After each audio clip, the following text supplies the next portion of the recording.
this week for tuning in. We've had some really great comments go back and forth. Last week we talked about friendship, and we had one person call in and uh, really ask some raw questions about what they're going through, what they're dealing with their family, and how to relate in very serious situations, about the hurt, about what happens when promises are broken. And we kind of addressed it. We're learning to really kind of address it.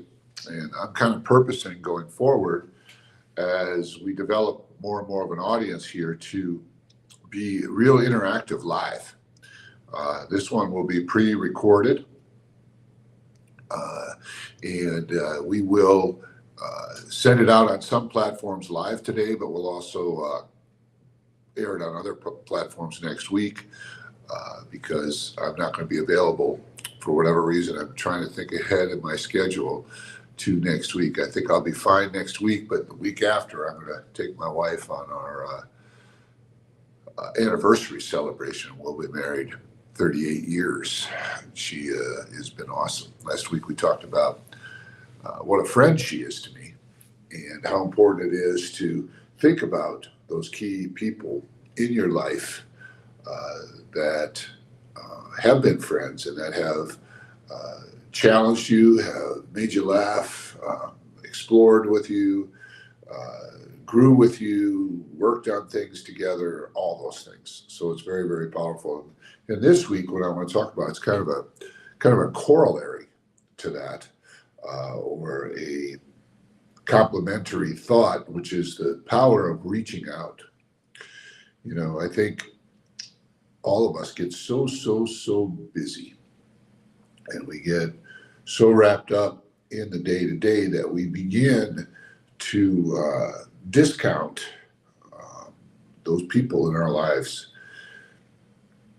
that we've benefited from in the past and that we have spent quality time with. And I just got to tell you, it's just so much to be gained by picking up the phone, sending an email, a thoughtful email, not just a hey, but more of a, hey, I was thinking of you. I just want to thank you for, and then just describe the time when that person blessed you. When I was a young guy, I had really good friends. And I remember they were more aware, I think, than I was of my financial situation and how, things, weren't going well for me financially, and how my parents were unable to really support me as I went off to college and different things. And so they really stepped up. And one friend, I mean, we're talking 1977, just came over and lent me $2,000. Pay me back when you can. I know you need this money to go to college. I know your parents aren't able to give you any money to help you and support you with just the basics of what's going on. He was my age, but he really reached out. It was a very, very proactive reach out, and it really affected me in a powerful way. I my immediate family kind of got a little offended by it, that someone else would do maybe what they were supposed to do or should have done or should have had the opportunity to do. Well, they had the opportunity, they just decided not to do it. So I think about that to this day, and because of it, this friend is someone I think about a lot, and I'd like to reach out to him and I'd like to find him again. I don't know where he is, but just the idea that I'm talking about him today and thinking about him. I have another friend that during that time must have been obvious to everybody that I was in need of big help, because I got a job selling encyclopedias across the Midwest, and you had to travel to do that. And my other friend, Ron, he just stepped up, and he had a car that he wasn't using that summer, and he just let me use it. And in 1 month, I put 5,000 miles on that car. I didn't realize that that was a lot. I think about driving, and most people drive about 1,000 miles a month, maybe 1,500. But I put 5,000 miles on my friend's car that summer, and I had no way really of paying him back for that. And I don't know if I gave him the car back worn out or what it was, but I traveled all through Montana, all through Wyoming, all through South and North Dakota and Minnesota, and I just was so, I think, ignorant of the reach out that these people were making. And I say that the power of reaching out is so powerful. When I was in college, again, I was playing on the football team, and I was doing some work because I sang growing up and was involved in the theater, and I was performing, and this man came up, and it was just so obvious to everybody that I needed help. And he just came up and said, "I want to help you. And I want to encourage you to keep singing. I want to encourage you to keep acting and performing. I want to encourage you in all these things." But he reached out and said, "Yes, you need help. I want to help you." And I think most of us, I can't tell you how much that changed my life, and how it was a support that I needed to finish college, to get through Yale University. If I didn't have people that were willing to look at my life, see value in it, and then reach out and offer support in some way. In this way, it was not just financial support, it was encouragement. It was letting me know that someone was there, and being a little transparent, but also being, trying to do your best, even when you're not resourced, even when you're not supported, allows for other people to reach out, And so I say to you, very important that when you see, someone, that is somebody you want to be involved with. I've got somebody here for room service. Thanks. Come back in a little bit, please. I'm in a hotel room in Fort Worth, Texas today, and we're recording. We're going to be traveling home a little bit later.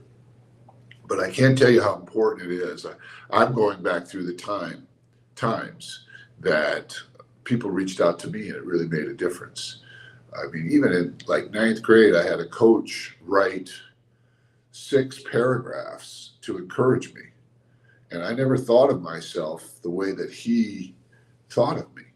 And the fact that he took the time to write these words, to encourage me, to describe to me,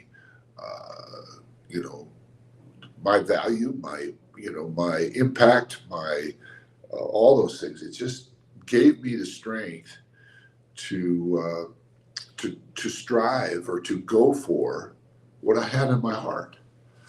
And I think about this when I meet people on a regular basis. I think about how blessed I am to have had people who were observing take the time to go the extra mile, to be encouraging, to care about me enough to speak into my life, or to offer support, or to solve a problem for me.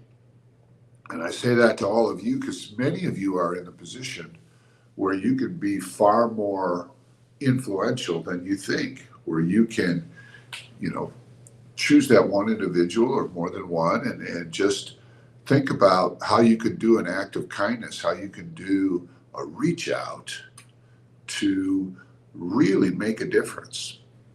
I think about, my relationship is just kind of, may seem silly, but my sister is married to a person that I knew through high school.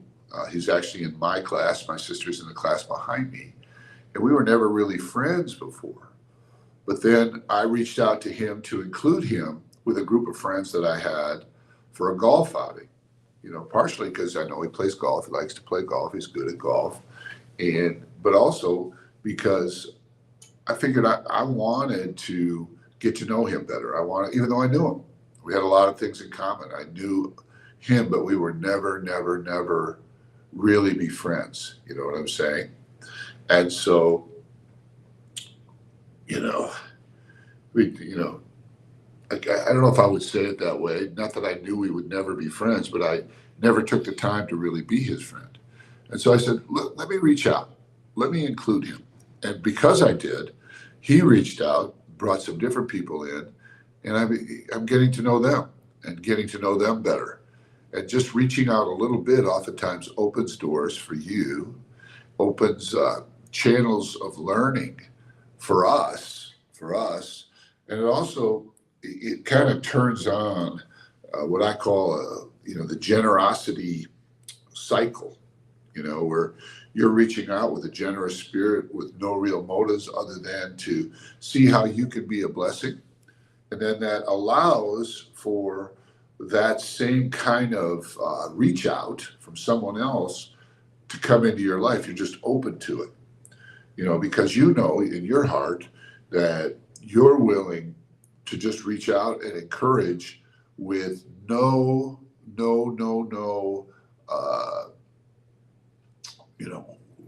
I guess, expectation of reciprocation. And so since you're doing that, then you're not,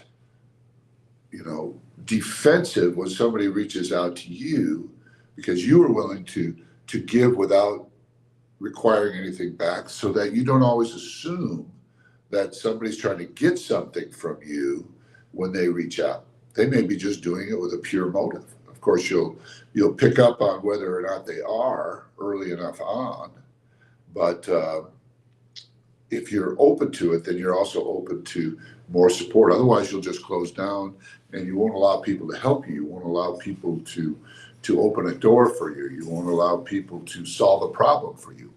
And so you want to keep that generous reach out going at all times. So I think about it a lot. I go through memories, good memories sometimes, mostly good. And I think about, people that I haven't spoken to in a while. And I figure out a way that I could reach out, but not just like, hey, how you doing? But, hey, what's going on? How you feeling these days? And then I pray and I think about how I might be able to help, how I might be able to bring some value in that conversation and to that person. And in so doing, I don't do it for this reason, but in so doing, it allows me to allow, by the Spirit, really, that same type of reach out to occur for me. And I think back on my life and I think about many different people that just cared enough to pay attention, to jump in. They saw that I was floundering, and they just offered help, and they just stayed with it until I got on my own feet. And it has been beautiful throughout my life, and I'm forever grateful for it. I'm forever grateful for it. So today, I'm going to think about who I can reach out to, who I can support, who I can be a problem solver for. I mean, right now I'm working in Cuba, and I send monthly financial support down to them. And I'm so blessed to watch them, with that financial problem solved, turn that around and pay that forward. They're feeding thousands of people with that money. They are amazingly productive. Their lives are enhanced. They can do far more. Where the whole nation is shut down, people don't have food, they don't have fuel, they don't have even the basics of medicine. And the fact that I'm reaching out and doing it on purpose with no expectation of reciprocation just frees them up. I want to know what they're doing, because I want to continue to raise that support so I can continue to solve that problem. But I don't want to tell them what to do. I just want to be in their corner. I just want to watch what God's going to do with them when they're supported. because somebody reached out.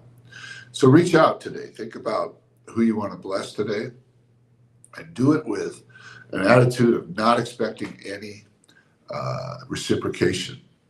Just do it because you know that it's going to bless that person. You know, you might even change the trajectory of somebody's life for the better. And then just watch as people start to see that generosity in you. Thanks for tuning in to Morning Motivations. We had some amazing comments last week. We tried to respond. We're learning how to respond. So please ask your questions and make your comments. You know, this is kind of a transparent platform, venue kind of thing. So, it's always interesting to me to see what people ask, to see what people are thinking about. So feel free, try to be civil and try to, do it for the right reasons. If you're asking a question, ask a question you want an answer to. If you're making a comment, try to be uplifting as much as possible. And we'll get back to you. We'll engage. It's awesome. Thanks again for tuning in. Morning Motivations with Dan Stratton.